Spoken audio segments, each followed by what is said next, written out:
우리 하나님 말씀 함께 나누시겠습니다. 본문은 마태복음 1장 18절에서 25절입니다. 제목은 인생의 무인도에 오신 예수 그리스도라는 제목으로 이 말씀을 함께 나누겠습니다. 2000년 전에 중동에서는 혼전순결이란 가치는 목숨과 같았습니다. 중동 지방에 지금 보시면 아시겠지만 지금도 혼전순결은 가문의 명예입니다. 혼전순결을 지키지 못한 딸이나 그런 부인이 있다면 또 이제 다른 부분에서요, 성적인 부분에서 그것을 명예롭지 못하게 여겨서 죽이는 것입니다. 그걸 명예살인이라고도 합니다. 중동 지방에 왜 이런 일이 일어날까요? 중동 지방에서는 남성 위주의 문화가 형성되었기 때문에 종교적인 해석도 가부장적으로 이루어져요. 그 결과 무엇이죠? 여성들이 많이 피해를 보고 있다는 것이죠. 이것을 짐작해 볼 때 2000년 전에 예수님을 임신한 마리아는 죽을 수밖에 없는 운명에 놓여진 겁니다. 약혼자 요셉에 의해서죠. 요셉이 아무리 착한 사람이었어도 자신이 믿고 있던 신념과 종교, 문화, 한 여자에 의해서 무너진 것이죠. 요셉의 마음이 어땠을까요? 나랑 결혼을 하지 않았는데 임신을 하였다. 괴로워 죽을 지경이었을 것입니다. 자기가 살아온 인생에서 최대의 고민이었다는 것이죠. 그 고민의 모습을 그리고 있는 본물이 19절에서는 요셉에 대해 이렇게 설명하고 있습니다. 19절에 그의 남편 요셉은 의로운 사람이라 그를 드러내지 아니하고 가만히 끊고자 하여. 성경에서는 요셉을 무엇이라고 그랬죠? 의로운 사람이라고 했습니다. 종교의 율법적으로는 약혼녀 마리아를 종교 재판에 끌고 가서 처형하는 게 의로움일 것입니다. 그렇죠? 여자가 잘못했잖아요. 그 당시에 남자는 어떻게 이루어지는지 잘 모르겠지만 그 당시는 다른 사람의 그 죄가 드러날 때 그것을 드러내서 공개적으로 재판을 받는 게 의라고 여겨질 수 있죠. 종교가 바로 이렇다는 것이죠. 그 당시 종교가 정의를 실현하는 방법이기도 하였어요. 하지만 성경에서는 요셉을 의롭다 한 것은 율법의 반대라는 행동이에요. 죽어야 될 여자가 재판을 안 받는다? 그런데 성경에서는 그런 요셉을 보고 의로운 사람이라고 하였어요. 여기서 진리가 무엇이냐면 율법은 다른 사람을 내 몸과 같이 사랑하는 게 하나님의 율법의 완성이었어요. 성경에서 요셉을 의롭다 말하는 것은 그가 사람의 생명을 우선시하고 그것에 가치를 두었다는 것입니다. 요셉이 그래서 하게 하는 최종적 방법은 무엇이죠? 조용하게 이혼을 하는 것입니다. 1장 19절에 이렇게 되었습니다. 끊고자라는 표현이 적법한 사유로 이혼 증서를 가지고 혼인관계를 정리하겠다는 의미입니다. 사람의 생명을 우선시하여도 자기에게 이득이 되는 것이 없어요. 요셉에게는. 그렇죠? 자기를 배신한 사람은 어떻게 할 거예요, 여러분? 자기에게 사기를 친 사람이 있어요. 사기를 여러 가지로 믿었는데 그런 사람 어떻게 하는 게 맞는 방법이죠? 고소해야 되잖아요. 요셉이 그거보다 더 큰 시련을 겪고 있고 아픔을 겪었는데 그 사람에게 그 마리아라는 그 여인을 감싸주는 것은 자기에게 이득이 되는 것이 없어요. 평생 상처를 가지고 살아야 되는 것이죠. 마찬가지로 하나님을 믿고 있지만 어려움으로 인하여서 우리 삶에는 해석되지 않는 일들이 벌어져요. 성경의 역사에서도 마리아는 아리따운 모습으로 그림으로 그려져 있고 조각상으로 만들어져 있어요. 마리아 할머니 보신 적 있으신가요? 예수님의 어머니? 마리아 할머니처럼 꼬부랑 할머니 없어요. 그렇지만 요셉은 어떤 모습이죠? 다 늙은 아저씨로 표현하고 할아버지로 표현해요. 심지어 예수님 당시에 예수님 아버지였음에도 불구하고 오래 살지 못하고 죽었어요, 요셉은. 그는 평생 몫으로 고생하다가 지쳐 죽은 살았을 뿐입니다. 그럼 요셉을 보면서 말씀을 따라 살다가 아무런 이익도 없고 손해가 가득한 삶의 현실을 봐도 우리에게 적용해보면 이해가 가질 않아요. 종교적으로 소망되어지는 것은 착하게 살고 잘 도와주고 그렇다면 복을 받는 게 종교적인 모습이에요. 교회에서도 그러고 절에서도 그러고 이슬람 사원, 힌두교 사원 여러 종교에서는 착하고 남을 선행을 베풀면 신이 축복해 줄 거라는 논리를 가지고 있어요. 이 기독교를 왜 포함시켰냐면 사람들의 의식이 그렇다는 거예요. 간단하게 해석되지 않나요? 착하게 살면 무엇이죠? 크나큰 행복을 줄 거야. 하나님께서. 그것이 복이라고 하였는데 지금의 요셉의 모습에서는 그런 게 전혀 안 보여요. 여러분, 지금의 크리스마스와 작년의 크리스마스는 같습니까? 코로나19로 인하여서 모든 것이 어려워지고 있는 것이 분명하죠. 특히 믿음을 지키며 살아가는 그리스도인들에게는 주변의 모든 상황이 다 막혀 있는 것 같아요. 예배를 함께 드릴 수가 없죠. 고립되어 있고 경제적으로나 그런 인간관계도 해석되지 않는 고통을 여전히 우리는 겪고 있다는 것입니다. 요셉이 그렇게 끙끙 앓고 있다는 그 모습이 20절에 기록되어 있어요. 한 가지 여러분 부연 설명을 드리고 싶어요. 자신이 믿고 있는 그 중심적 가치, 신앙이 있잖아요. 하나님을 믿고 열심히 내가 신앙생활을 지켰는데 그 중심 가치가 어려움이라는 고난과 결합이 되면 사람들은 스트레스를 받아요. 정신적으로, 육체적으로 병을 얻게 되는 거예요. 20절에 보십시오. 이 일을 생각할 때 주의 사자가 현몽하여 이르되 다윗의 자손 요셉아 내 아내를 데려오기를 무서워하지 말라. 그에게 잉태된 자는 성령으로 된 것이라. 요셉을 내면은 계속해서 고민하고 있었던 것이죠. 힘들어요 하나님. 절망에 빠진 것이죠. 낙심하고 병들어 있다는 것이었습니다. 단순하게 제가 추측을 해봤어요. 요셉이 왜 빨리 죽었을까? 그 이유가 마리아로 임신 그 사건 때문에 너무 심적인 고통이 커서 그때 노화로 병을 얻었을 것 같아요. 여러분 그런 생각이 안 드나요? 제가 주변에 보더라도 1, 2년 전에는 정말로 얼굴이 밝았어요. 되게 젊으셨는데 개척을 하다 보니까 아니면 다른 일을 하다 보니까 얼굴이 급 늙어버린 거예요. 아니 어떻게 그럴 수가 있지? 몸이 쇠약해졌어요. 큰일이 겪었다는 것이죠. 지금 상황이 그렇다는 거예요.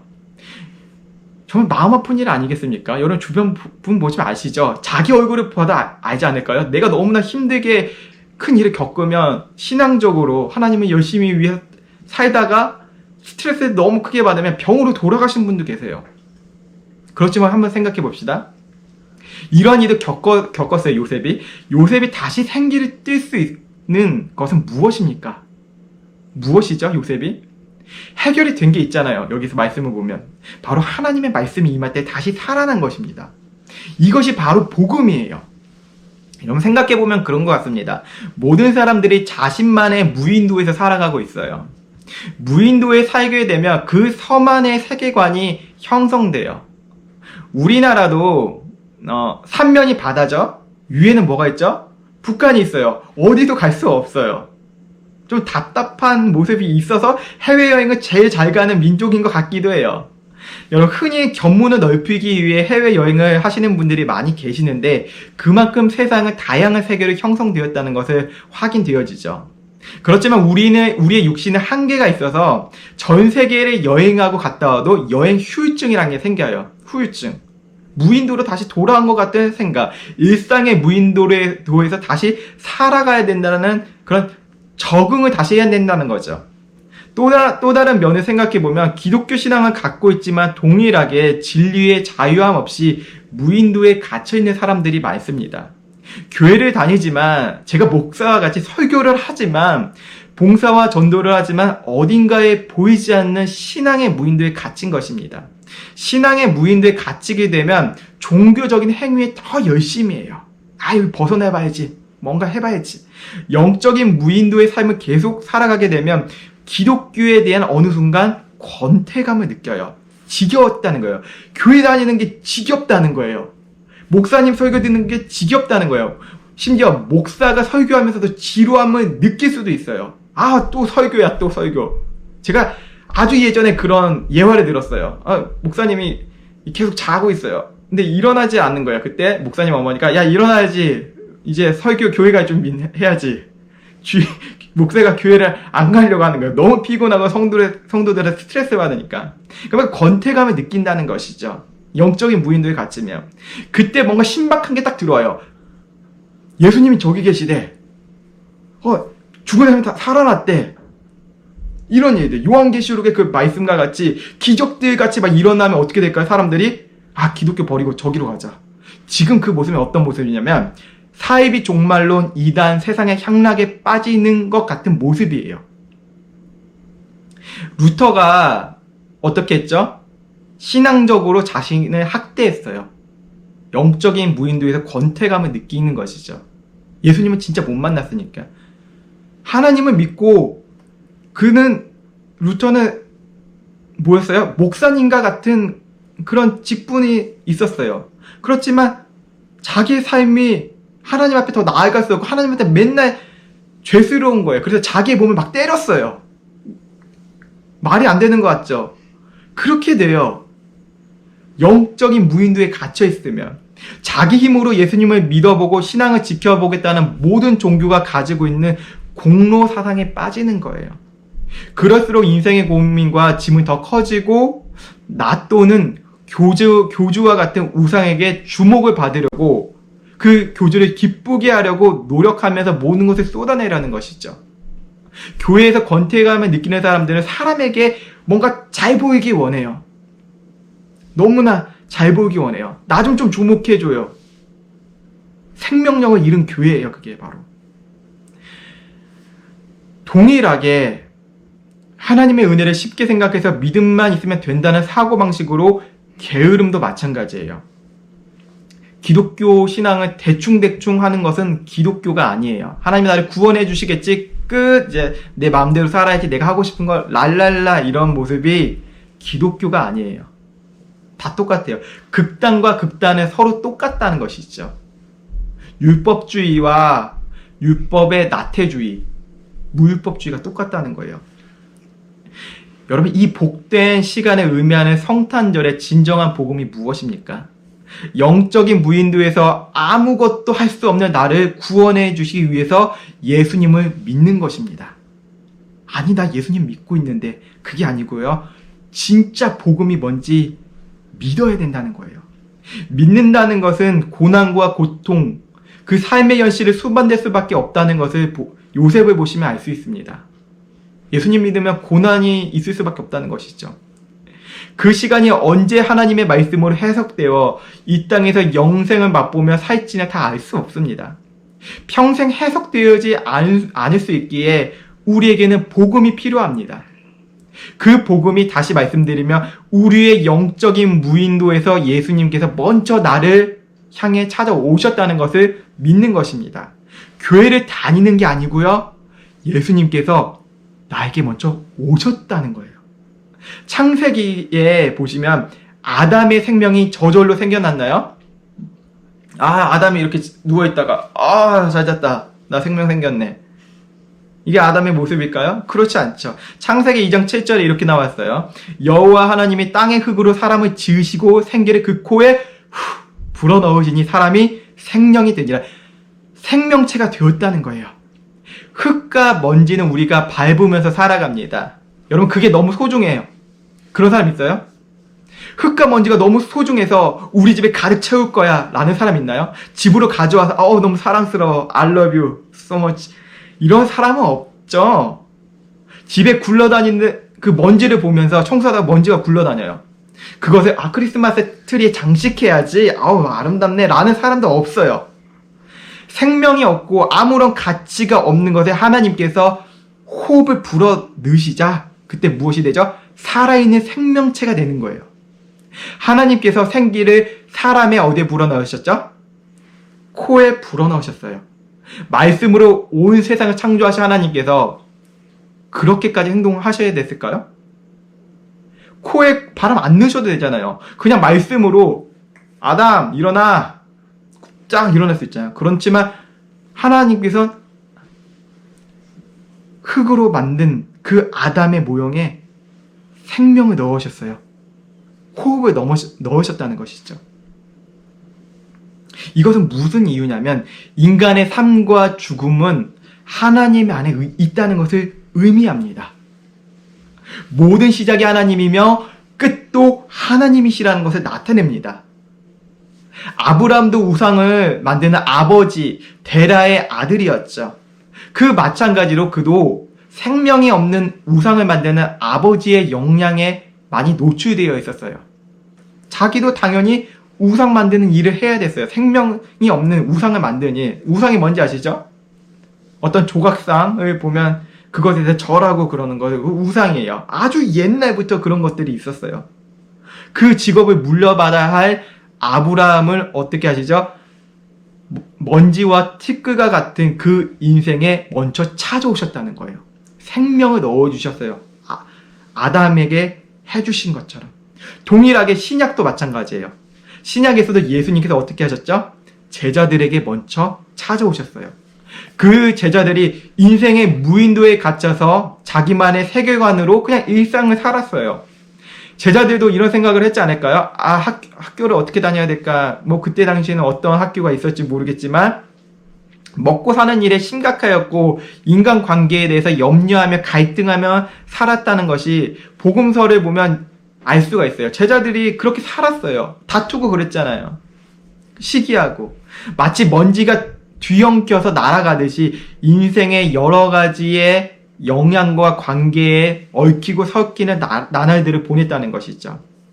구약과 신약 그리고 기나긴 시간 속에서 그리스도인들, 여러분 지금 그리스도인들도 하나님의 부르심으로 인하여서 인생의 무인도에 생명의 방주가 찾아오신 것이라는 것이죠. 구원의 배는 스스로 만들 수가 없어요. 그건 복음이 아니에요. 여러분 자유하셔야 되는 게 바로 이거예요. 구원은 내 스스로 만드는 게 아니에요. 하나님의 복을 내 스스로 만드는 게 아니에요. 하나님만이 복이세요. 하나님을 믿는 게 최고의 복이에요. 어떤 하나님이에요? 성부, 성자, 성령, 삼위일체 하나님, 이 복음을 믿는 게 최고의 복이라는 것이죠. 세상은 그럼 어떻죠? 자기 구원을 하기 위해서 돈을 많이 벌잖아요. 돈이 신이야, 건강이 신이야, 열심히 운동하죠. 근데 그 구원이 어떻게 되죠? 마지막에 끝, 꼴까닥 다 없어지잖아요. 그렇기 때문에 영원한 생명을 가진 분이 오셔야 되잖아요. 우리에게 호흡을 넣어주셨던 첫 번째 분, 그리고 마지막 분, 하나님이 우리의 구원자가 되어주셔야 되는 거예요. 그것을 믿는 게 최고의 복이라는 것입니다. 어떤 그리스도인들은 이런 그리스도인들이 있어요. 구원의 배를 보았어요. 기독교가 진리야. 그렇지만 그 진리를 지적으로 머릿속으로만 동의하는 거예요. 진짜 믿지 못하고 나는 아멘 할 준비가 되었어요. 좋은 성경 말씀 해보세요. 그럼 아멘, 은혜 받았어요 목사님, 아멘, 할렐루야, 이거 다 해요. 왜냐면 히브리서에서도 영생을 맛본 자들이 있는데 다시 그냥 타락했다는 거예요. 하나님의 진리를 맛본 사람이 있는데 진짜 믿지 않았다는 것이죠. 교회는 열심히 다녔는데 진짜 내 안에 예수님이 없었다는 거예요. 세상의 무인도에 익숙해져서 머릿속으로만 진리라고 믿는 것이에요. 이런 사람 너무 많아요. 교회 역사적으로 너무 많이 증거가 되어 있어요. 그런 책도 있죠. 진짜 믿는 크리스찬인가 가짜로 믿는 크리스찬인가. 너무 중요한 거예요. 여러분 이거 인생에서 너무 중요해요. 이거는 머릿속으로만 하나님을 믿는다고 하면 진짜 하나님 나라를 향해 떠나는 배를 타지 못하고 바라만 보고 있는 거예요. 영적인 무인도, 인생의 무인도에서 바라만 보고 있는 것이죠. 비참한 인생이 바로 그거예요. 믿지 못한다는 거죠. 머릿속으로는 믿는데. 성탄절이 예수님 오신 날인 걸 믿어요. 그렇지만 내 삶에서 매일과 같이 나에게 항상 동행하시는 임마누엘의 신 예수 그리스도를 믿지 못해요. 삶과 동행하지 못해요. 예수님과 함께 삶에서 동행하지 못한다는 것이죠.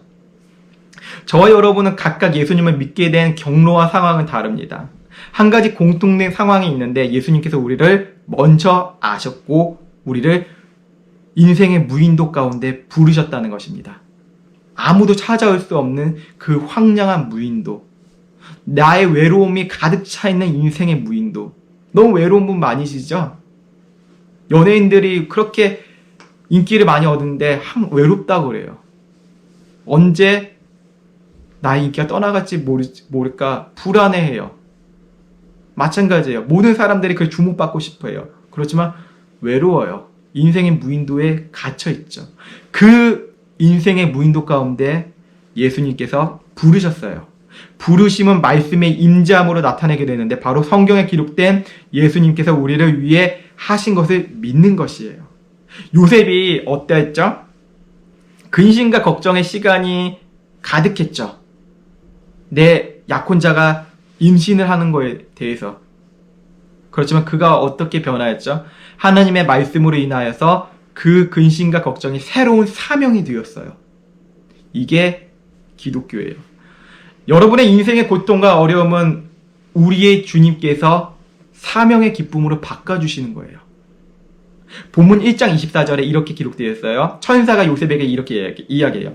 요셉이 잠에서 깨어 일어나 주의 사자의 본보대로 행하여 그의 아내를 데려왔으나 아들을 낳았기까지 동침하니 아니하더니 낳음의 이름을 예수라 하니라. 천사가 말한 그대로 다 시행을 한다는 것이죠. 그가 하는 일이 무엇이었죠? 그가 스스로 인생을 계획했나요? 물론 계획했죠. 당연히 나는 약혼자와 결혼할 것이라는 그런 계획을 세워놨었죠. 그렇기 때문에 마리아랑 결혼을 하려고 한 것인데 그 계획이 어떻게 됐죠? 실패된 것 같아 보여요. 그가 하는 일은 하나님의 도움이 되는 것은 아무것도 없어요. 요셉이 한 것은 무엇이었나요? 주님을 위해 일을 한 것도 아니었죠. 요셉은 단지 하나님의 말씀대로 사명을 받아서 심부름을 하고 있을 뿐입니다. 심부름을 자기 일이라 하는 사람은 자기가 주인 노릇하는 것이에요. 내 사역이 없다는 거예요. 하나님의 일은 내 일이 아니에요. 하나님께서 명령하신 거고 우리는 심부름, 즉 청지기, 맡은 사명을 따라 살면 돼요. 여러분 너무 간단하지 않나요? 뭐하러 높아지시려고 합니까? 인기 많아지고 싶은 기독교 스타가 되고 싶습니까? 교회 안에서요? 세상 안에서 스타 되고 싶어요? 우리는 그런 삶이 아니라 하나님께서 말씀하시고 그 임재함, 영적인 무인도에서 불려낸 아주 그 은혜로 살아가는 그리스도인이라는 것입니다. 진짜 그 부르심에 응답하면 우리 안에 염려가 사라져요. 우리 안에 근심이 없어져요. 물론 있을 수도 있죠. 고난과 고통을 인하여서. 그 안에 이 땅의 소망으로 오신 예수님이 함께 계시기에 우리는 사나 죽으나 주를 위해서 살 수 있다는 것입니다. 우리는 이 땅에 오신 예수님을 이날에 감사함을 갖지만 여러분 더 중대한 사실을 알려드리고 싶어요. 이 복된 성탄에 설교를 정리할게요. 마지막 부분이에요. 바로 이 말씀이에요. 마태복음 28장 16절에 이 말씀이 있어요. 제자들이 근심에 다 빠졌었잖아요. 예수님이 이제 십자가에서 죽으셨으니까 근심됐죠. 걱정 안 돼요? 형과 같은 분이에요. 나의 생명과 나의 모든 것을 걸고 예수님을 따랐어요. 그렇죠. 예수님이 죽으셔서 없어진 것 같아요. 근심이 들까요? 안 들까요? 걱정 엄청 들겠죠. 아주 많이 힘들었을 거예요. 그때 누가 찾아오시죠? 예수님께서 부활하시고 제자들에게 찾아오세요. 임재하시죠. 그때 그들의 근심과 걱정이 무엇으로 바뀌죠? 사명으로 바뀌어요. 바로 이 말씀이에요, 여러분. 성탄은 그냥 끝나고 기뻐하고 예수님 오셨네 박수 치는 게 아니라 우리의 사명을 발견하는 시간이 돼요. 다시 재조정해야 돼요. 마태복음 28장 16절에 예수님께서 죽음에서 다시 살아나시고 제자들을 모으면서 이렇게 말씀하셨어요. 제자들을 모으시고 이렇게 말씀하셨어요. 11제자가 갈릴리에 가서 예수께 지시하신 산에 이르러 예수를 배웠고 경배하나 아직도 의심하는 사람들이 있더라. 예수님 살아나셨는데도 죽음에서 살아나셨는데도 의심을 했어요. 예수님께서 이제 말씀하세요. 예수님께서 나와 말씀하여 이르시되 하늘과 땅의 모든 권세를 내게 주셨으니 그러므로 너희는 가서 모든 민족을 제자로 삼아 아버지와 아들과 성령의 이름으로 세례를 베풀고 내가 너에게 분비한 모든 것을 가르쳐 지키게 하라. 볼지어다. 여러분 너무 놀라운 말씀입니다. 내가 세상 끝날까지 너희와 항상 함께 있으리라 하시니라. 여러분 전율이 느껴지지 않나요? 예수님께서 이 땅에 오셨을 때 물론 마리아의 배 안에 계셨겠지만 요셉에게 예언했잖아요. 임마누엘, 하나님이 함께 하시다. 그 하나님이 되어주실 것이라고. 제자들에게도 똑같이 말씀하고 계시지 않습니까?